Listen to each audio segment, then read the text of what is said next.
Good afternoon and welcome to our fifth and final webinar where we're going to be going into depth on how to interpret your results of your study and how to present those findings. The PowerPoint that we present today will be available for you to download so that you can review any of the notes and also access the links that we share. If you have any content questions throughout this, please submit them through that chat box and we will be very happy to answer those questions at the end. If you have further questions or comments, please include those in the evaluation form that you'll be asked to complete at the end, and we will address those questions in a written question and answer document. If you have any technical questions throughout, please send an email to our tech guru, Nathan Archer. His email address is narcher@fcrr.org, and you can also find that email address in your email invite for this webinar series. So today what we're going to talk about broadly is I'm going to talk about how to interpret results, thinking about effect size and statistical significance. Also going to talk about how to use causal language and when you present your results, and looking at some questions for future investigations. And then Mr. Kevin Smith is going to talk about some considerations for presenting your findings. First, let's, as we talk about interpreting results, a quick note about when you're interpreting results. Of course, we're all striving to find practices that demonstrate statistically significant positive impacts on student outcomes. And we've shown several studies that find significant positive impacts. However, in the overview session, we also highlighted the importance of having realistic expectations for the size of the impact and also considering the variability inherent in business as usual control groups. So you may find that when you're conducting a study and looking at your results and you're comparing to a business as usual control groups, that significant positive impacts can be rare. With that in mind, two types of results are generally conveyed when you conduct a study, and these are the two types that the clearinghouse uses to categorize the impact of a study. The first is whether or not there was a statistically significant impact. As Dr. Kuhn mentioned, when analyzing the data, make sure you apply a multiple test correction like the Benjamini-Hochberg if it's needed. When there is a statistically significant impact in one study, the clearinghouse labels the practice as potentially positive. If there are two studies with statistical significance, then the practice can be labeled as positive.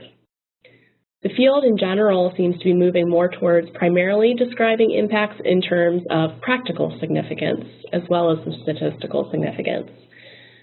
There are several ways to present practical significance, including relative risk and effect size. Effect size is most commonly used in education research and is also used by the clearinghouse to categorize effects. Effect sizes are generally communicated in standard deviation units through a Cohen's d or a Hedges g. The clearinghouse designates 1/4 of a standard deviation impact as substantively important for educational outcomes. So when a Hedges g of greater than 0.25 is found in one study, that educational practice is categorized as potentially positive, which is the same rating as a practice that shows statistical significance in one study. Furthermore, when you're describing your effects, researchers tend to use Cohen's conventions of 0.20 to be a small effect size, 0.5 to be a moderate effect size, and categorizes anything over 0.8 to be a large effect. Although I will make a caveat here, Cohen himself did not encourage people to adopt these conventions, but they're typically used. There are a couple other methods for communicating effects. Sometimes just the use of effect sizes is hard for certain stakeholders to understand. So one way to express the outcomes in a way that people understand is to use the scale of the outcome measure if it's meaningful to your audience. For example, if the outcome is number of words read per minute, you can interpret the estimate from your statistical model, and in this example, students in the treatment group read 10 more words correctly per minute than the comparison group. Another way that the WWC uses to express the size of effects is describing the impact in terms of the number of percentile rank points gained by the treatment group on average. They call this the improvement index. They posit that if the average student in the control condition had received the treatment, that student would have moved from the 50th percentile, which characterizes exactly average performance, to, for example, the 67th percentile. The amount of movement from the 50th percentile is calculated from the effect size, and the What Works Clearinghouse handbook describes how to calculate this. I placed an example here on the slide for you. So what you need is to get the effect size and look it up in a z-score table to find the area under the curve. Z-score tables are available through a web search or in the back of any statistical textbook. And so you look up the effect size in this example, it's 0.44. If you look that up in the table, the area under the curve associated with that is 0.67.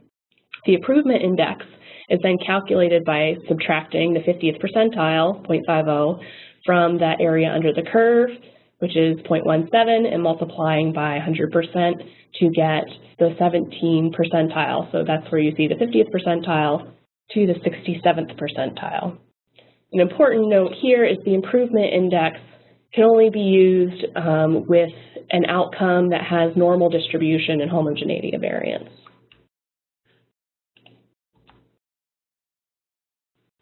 When talking about statistical significance and practical significance, I mentioned that there is specific terminology used for What Works Clearinghouse categorization of effects. While it's not necessary at all to use the WWC's terms when characterizing your effects, it is very important to avoid language that would mischaracterize the effects that you find. The biggest thing here to avoid is using causal language when the original design is not a causal design, or when something happens during data collection that no longer makes it a causal design. The key point I want to make here is that there are words that connote a cause and effect relationship, words like effect or impact.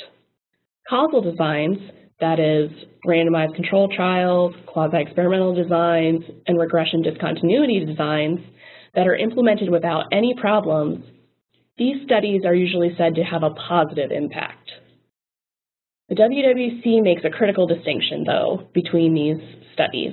In order to have the highest confidence in rating something as positive, the clearinghouse will only use the term positive effect for practices that have had more than one randomized control trial specifically with statistically significant effects. Other studies that employ a quasi-experimental design or regression discontinuity design with substantively important effects, that is, an effect size greater than 0.25, or if there's only one RCT with statistically significant effects, the clearinghouse assigns the category potentially positive effects. If an RCT, a randomized control trial, or a quasi-experimental design has a confound, or if the quasi-experimental design does not demonstrate baseline equivalence between the treatment and control groups, or if the study employed a correlational design, the results should be conveyed by using words like relationship or association. The What Works Clearinghouse terminology is slightly different between two categories because the What Works Clearinghouse does not review correlational designs to begin with. I should also note that the clearinghouse also has a set of terminology for single case designs, and these have a much different set of criteria. Single case designs are outside of the scope of this webinar series, but all of the standards and criteria are publicly available in the Clearinghouse Single Case Design Handbook. So here are some concrete examples of using causal language when it's appropriate. If you've conducted a randomized control trial, quasi-experimental design, or regression discontinuity design that didn't experience confounds or high attrition with inappropriate baseline equivalence, you can make statements like, the professional development had a significant positive impact on teachers' implementation of the curriculum. Whereas if something happened with the design and became a correlational, basically like a correlational study, or it started out as a correlational study, you would make a statement like this. Higher levels of teacher knowledge was significantly related to greater implementation of the curriculum. So notice the difference in causal language between those two. Here's another example. There is a significant positive treatment effect on students' mathematics skills versus in a correlational study where you would say there was a significant positive association between the intervention and students' mathematics skills. Also, when words like this are included in a causal design, you can say the new practice increased attendance, thus implying a cause and effect. In a correlational study, you would say something like implementation of the new practice had a positive association with attendance rate.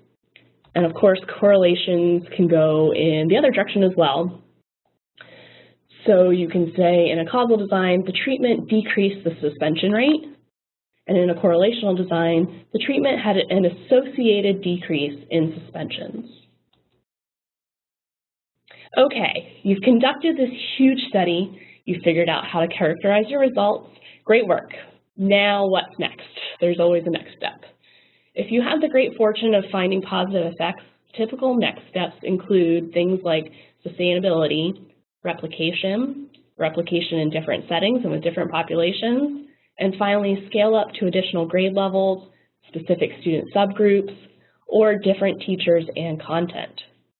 We focused our discussion thus far on positive findings, but please note that the clearinghouse also characterizes mixed effects, null effects, and negative effects. Please look carefully at the Clearinghouse Handbook for characterization of effects if you find mixed, null, or negative effects.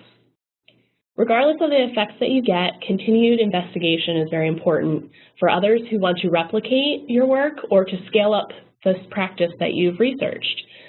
As all of you who have attempted this type of work know, there are many system variables and system barriers that are incredibly important for implementation and are also very important to describe in your reporting. Some things we've found in our review of the literature include, but are not limited to, the availability of professional development, the frequency and intensity that the professional development is delivered, teachers' level of participation in that professional development, students' attendance, so their exposure to the practice that you're putting in place, as well as student engagement in the classroom.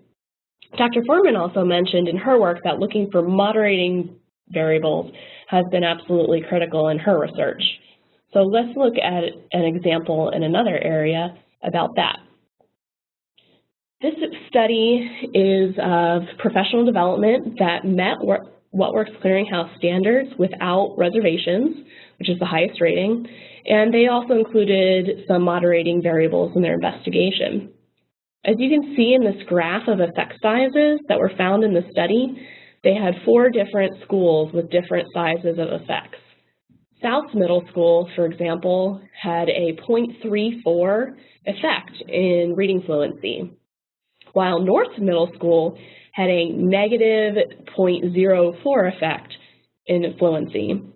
3 of the schools had a larger effect in comprehension than fluency, but 1 of the middle schools had a higher effect in fluency than comprehension. So the researchers dealt with this very common experience in 2 ways. First, they used an appropriate analysis. The design of the study was a cluster randomized control trial with the classrooms randomized to condition. So to deal with the clustering, they used a multi-level model, also known as a hierarchical linear model, to nest their students within classrooms. They also investigated the school effects where they found this significant impact of schools, and therefore they included a dummy variable in the model for school as a fixed effect at level 2 in the model.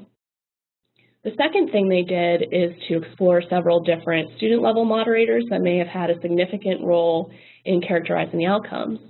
For this particular study, the level 1 moderators were the students' initial baseline achievement, their gender, gifted status, and ethnicity. Of course, there are many other system-level moderators and barriers to consider for continued scale-up and improvement of educational practices. Elmore provides a useful heuristic in considering the many areas that may impact implementation, from moderating variables that are inherent to the immediate environment, like those associated with students, teachers, and the content implemented, to the strategy undertaken by the local school system, to the much broader environment that includes multiple layers of systems, how those systems are structured, the policies and statutes that govern the resources available, and the structure of those resources, up to the culture, politics, and funding of the community and state. Luckily, there's also a branch of educational research devoted to implementation of those practices that are supported by research, where this particular group points out that finding what works is one crucial step, but the next crucial step is implementation. The National Implementation Research Network and this well-written free publication by Dean Fixon and his colleagues are a good place to start. So with that, I'll pass it over to my colleague, Mr. Kevin Smith. Thanks, Adria, for sharing important information about interpreting results. My name is Kevin Smith, and I'm the Research Alliance Manager with the REL Southeast. I'm going to shift gears and provide some thoughts about presenting findings to teachers, administrators, school boards, state agencies, and funding sources. So thinking about the context in which you might actually disseminate some of the findings that Adria so eloquently explained how to interpret. So in looking at considerations for dissemination of your findings, first I want to start by saying many of the ideas that I'll share on presenting findings come from the REL Northeast and the Islands Toolkit for districts working with external researchers, and this is from Model 5, Disseminating Research Results Externally. Of course, as you look at some of the considerations that are listed here, we do know that who funded the study is obviously important. Whether the policy or program has implications among a school or across a district, the amount of involvement from staff, both at the school, district, or even state level, media coverage, and then how the actual work will be published. So when a research project is completed, the district or researchers must decide with whom to share the findings and how that may happen. So to determine the breadth and depth of external dissemination efforts, district administration should consider some of the following. Did the district actually request the research project, or is this something that researchers came in with the idea to recruit the district? Do the research findings have implications for specific district policy or programs? Did the district fund or expend financial or staff resources on the project? Were district staff or students involved with the project, and if so, how many? Was this across every school in the district, some schools, certain grade bands? Is something to think about.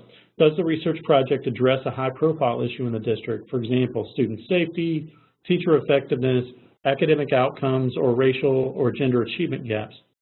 Has there been media coverage of the research project or of the policies that may be studied by the research project? And does the external researcher plan to publish the project's findings? And if so, will the district's involvement be publicly identified? In many studies, they specifically do not mention the district or schools intentionally. So again, just good questions to ask, or if you're on the research side of it, good questions to think about as you're determining how findings may be disseminated. Okay, so presenting findings. So once you've answered some of those questions, of course, it's important to think about the actual audience of the findings. So external dissemination occurs when a school district shares research findings with the public. That type of dissemination can range from just a short presentation at a school committee meeting to the submission of a lengthy article about the findings to a local media outlet. In all cases of external dissemination, the research findings become available to people outside the district, and as a result can be utilized and interpreted by them as they see fit. So district administrators and researchers must be transparent, honest, and straightforward when sharing research results. Still, they may provide context and their own interpretation of the relevance of the research, and that's important to consider. So some disseminators may be the director of the research project, the superintendent, other district leaders, or an external researcher. Some of the audiences that may want to speak to are parents, and I'll talk a little bit more about these in a moment, school committee, the local media or general public, other educational colleagues or researchers, And of course, in many cases, the researchers want to publish the findings in professional journals. So a few other considerations in terms of presenting findings, in terms of both working with the media and having or writing press releases and talking about research with parents.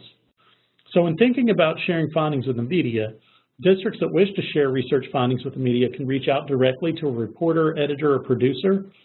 If a reporter or editor decides to write about the study, a follow-up phone or video interview may be requested. Media outlets may seek a recorded interview with the superintendent, the research director, or the external researcher, or all the above. Some media outlets also accept article or column submissions written by superintendents. Those can be written in first-person point of view and usually range between about 500 to 800 words. They just keep in mind that they may be line edited by the media outlet before publication. So when those submissions are actually sent to the publisher, they may be edited before they're actually printed. If you want to write or submit a press release, there are a few things to consider as well. And press releases can be a very effective way to promote study findings to the media. Many large or even mid-sized districts will have a communications office that's very used to handling press releases and communication requests. Other smaller districts or rural districts may not. But at any rate, regardless, the press releases should be concise and provide a brief overview of the study and findings and their implications for policies or programs in the district. The release should clearly state who or what institution conducted the research. Press releases should be no more than 2 pages and include a contact name, email, and phone number. They should be emailed to local media outlets, and they can, this important component to consider, they can include an embargo date, which indicates when the information actually can go public. In talking about research with parents, it's a very important considerations should be made as you're working with disseminating findings to parents. When you're communicating with parents about research, whether verbally or in writing, district leaders should focus on key findings and what the district has learned from them. Technical details about the study's methodology might be briefly described or provided in follow-up materials, but dissemination to parents should emphasize the implications of the study for district operations and for student learning. It should also emphasize how the findings will inform future district decision-making. Okay, and with that, we want to make sure that if you have any questions, please submit them through the chat box. We look forward to hearing from you if you do, and we'll put it on mute for a few moments. Again, if you do have any questions, feel free to submit them, and we look forward to hearing from you.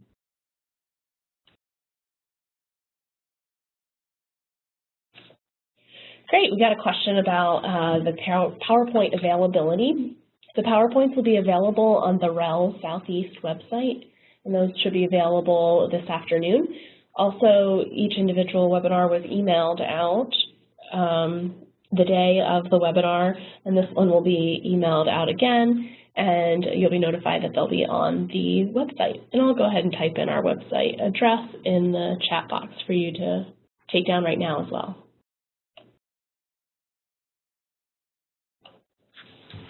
Well, that will wrap up our final webinar. Thank you to everybody who's participated and sent in questions and given us your feedback. We really appreciate that and wish you all the best luck with your own evaluation of professional development.